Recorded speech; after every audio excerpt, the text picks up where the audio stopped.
So we're finally on our last class of macromolecules, and those are lipids. And I'm going to call your attention to three key lipids. Those are triglycerides, phospholipids, and steroids. And as we did for all the macromolecules during this lecture, you should pay special attention to how their structure enables their function.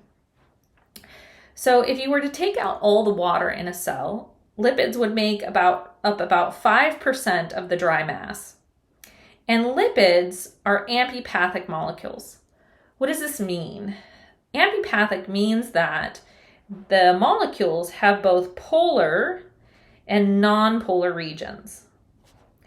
And as we move through these lipids, you should be able to identify their polar and non-polar regions and explain how their form enables their function.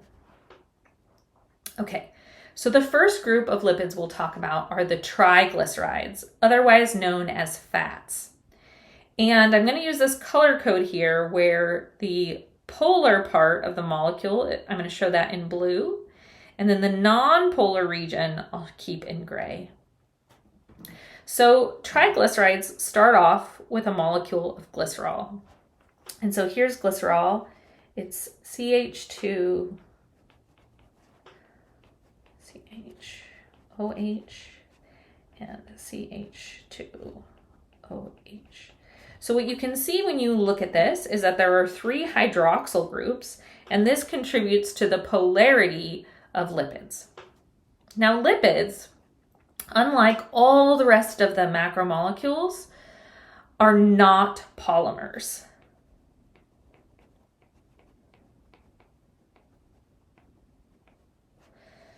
So they're not going to link together to form these long polymeric structures, but some of them do form through condensation reactions. Okay, so let's actually return to the triglycerides. And so what will happen is this glycerol is going to combine with three fatty acid tails. Okay, so the fatty acids have a hydroxyl group.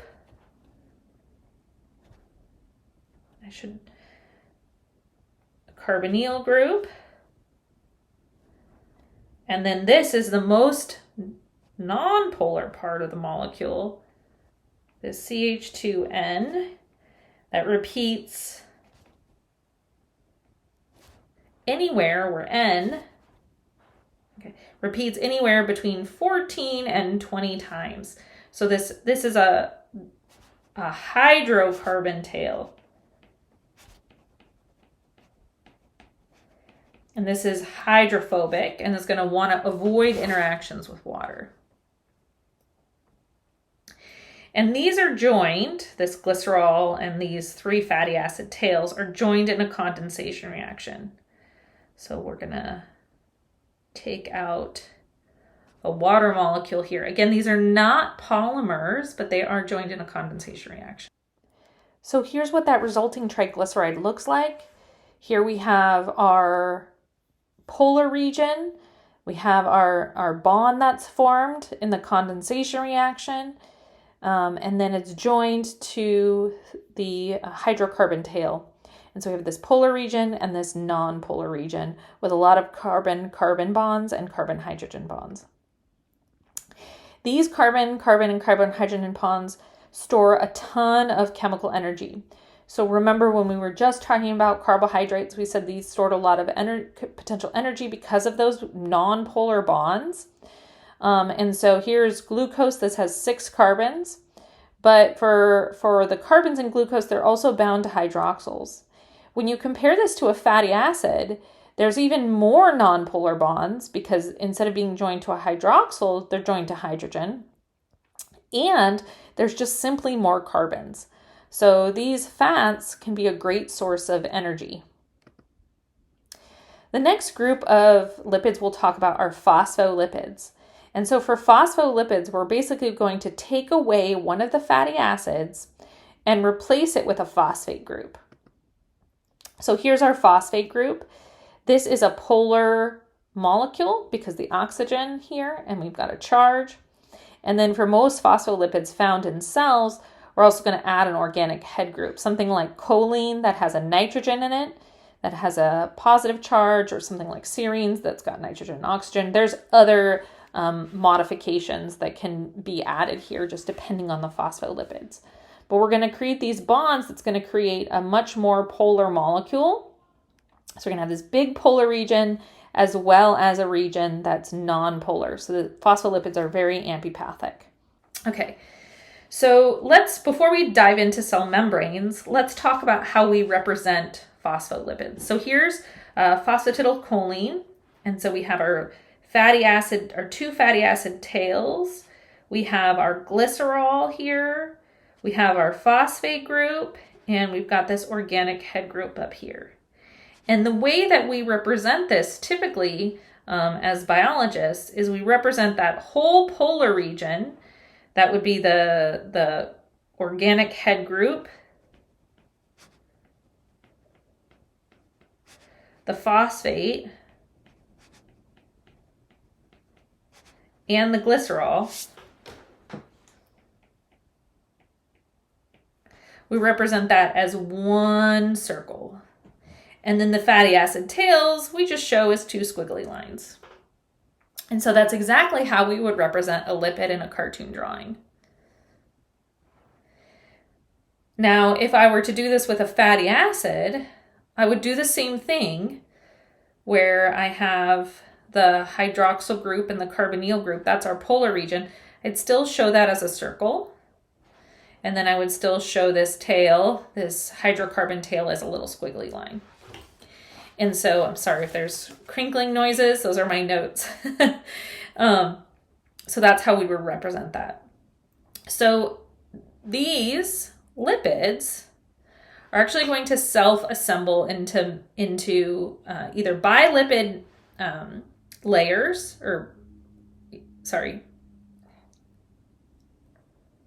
So these lipids will assemble either into lipid bilayers or to these other structures called micelles. So let's take a look at that. So remember that this is our phospholipid here, and this is our polar region. And this polar region is going to want to interact with water. So there's our water molecule, and that's going to surround these different polar regions of the phospholipids.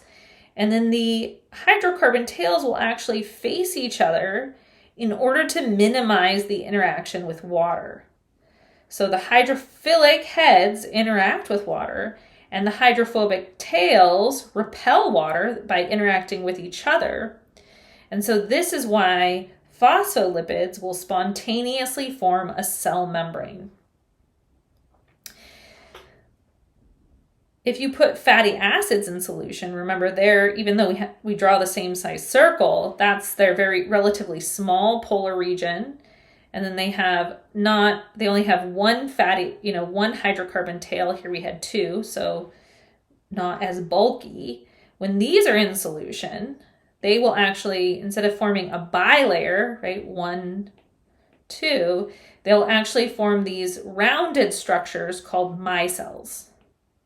But the same processes is happening. The hydrophilic heads are interacting with water, and the hydrophobic tails interact with one another. They can just squeeze in more here in the center to form these structures. And in a bilayer, so turning back to bilayers, these lipids can actually move laterally through the membrane. They're not fixed in position, and they can actually move more quickly as temperature increases and due to a variety of other factors that we'll talk about. Infrequently, lipids, right, so they can move laterally through both bilayers, but infrequently lipids can flip to the other surface. But this requires quite a bit of energy to overcome this repulsion force of this really hydrophobic region here. So that's not very often, and usually only happens under certain situations in the cell. But they are moving around laterally. Okay, so while we're talking about triglycerides and phospholipids, I also want to talk about bond saturation. Okay, so the carbon-hydrogen bonds or the carbon-carbon bonds can either be saturated or unsaturated. Okay, what does this mean?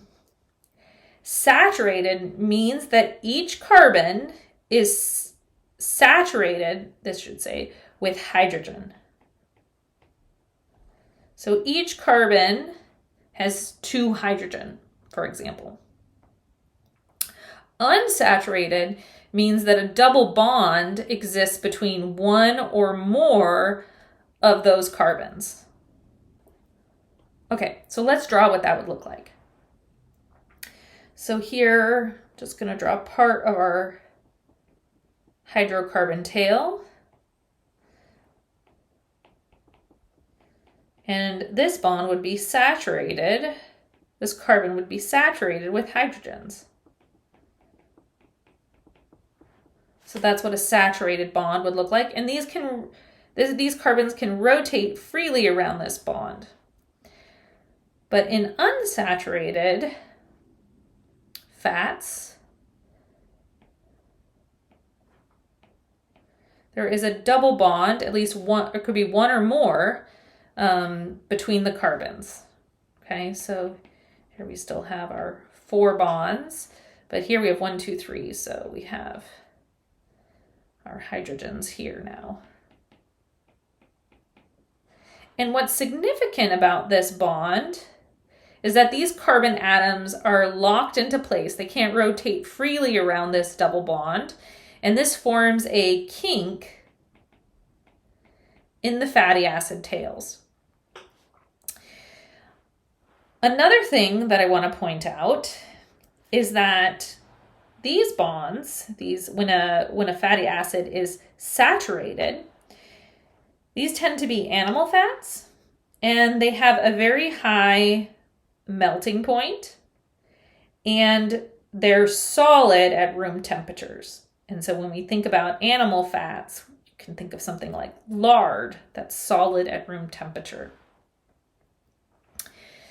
Unsaturated fats tend to be plant fats or even fish. They have a low melting point. So if you take something like an olive, it has a low melting point and it is liquid at room temperature. Okay. And so here's what your textbook shows for saturated and unsaturated fats. Here we have our saturated fat. That's got no double bonds in the hydrocarbon, in the fatty acid, shown all the way down here. And then here, this is our unsaturated fat. We have 1 double bond. So this is a mono unsaturated fat, but there can also be polyunsaturated fats where there's more than 1 double bond. And this does create a kink in the hydrocarbon tail. So it goes like this. Okay. Saturated fats, sat fats, are thought to be, or are considered unhealthy, whereas unsaturated fats are considered healthier. There's also a process called hydrogenation, and this is an industrial process that actually breaks the double bonds in some of these polyunsaturated fats to make them go from liquid to solid. But instead of forming that bond, that double carbon bond in a cis conformation, it forms in another conformation called a trans conformation. And so these are called trans fats. And these are very bad. And this also has to do with cholesterol transport, and we'll come back to that in just a second. Okay, which brings us to our last group of fats, which are the steroids. Steroids have this very characteristic structure where it has a very small polar region. There's our 1-hydroxyl. This is actually cholesterol. That's a type of steroid. And then steroids have this very classic ring structure shown here. So this is a dead giveaway. You're looking at a steroid. And then this has an isoprenoid tail. What's an isoprenoid? It's basically a fatty acid that has additional methyl groups extending from it. So that's what our steroid looks like. I'm not very good at really quickly drawing these ring structures. So as a cartoon representation, I might show this. Right, these are my rings, my 4-ring structure, and my isoprenoid tail. I could make that more specific by drawing little branches off from that. So that would be a cartoon representation of my steroid, just to indicate, right, this part would be blue. And this whole part here, that would be non-polar, that would be gray, non-polar. So I real quickly want to return to cholesterol in your diet. And so cholesterol is pretty non-polar, and so it actually has to be transported by proteins through your blood. And so there is a good type of cholesterol called HDL, and a bad type of cholesterol, this is cholesterol bound to the protein LDL. LDL is bad because it stores cholesterol in the blood, and it actually gets stuck as these plaques in your blood, in your arteries. Okay, and that can be very bad for your heart to get these plaques. LDL or HDL is good. This is a good cholesterol because this protein regulates cholesterol secretion as well as LDL storage. And so you want more of this stuff relative to this stuff.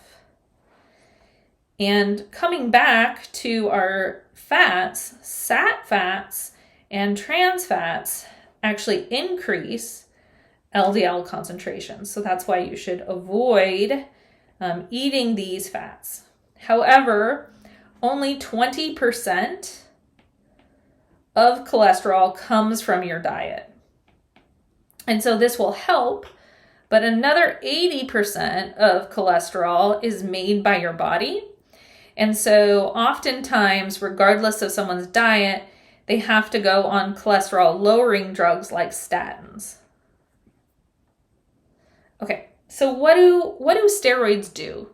Well, cholesterol is essential, critical for plasma membranes, and we'll talk more about that in the next video. It's also really important for signaling. And so organisms that develop without cholesterol actually only have one eye because a midline fails to develop. Oops. Other signaling steroids include the sex hormones, testosterone and estrogen. You can see they have their 4 rings, and then they have their polar regions, as well as cortisol, which can signal for stress. And so that's the roles that steroids play in the cell and in the body. So in summary, you should be able to explain the structure and function of each type of lipid that we talked about. Those would be unsaturated and saturated fats, phospholipids, and steroids. And in the next video, we're going to talk more about how phospholipids form plasma membranes and how different factors influence the fluidity of those plasma membranes.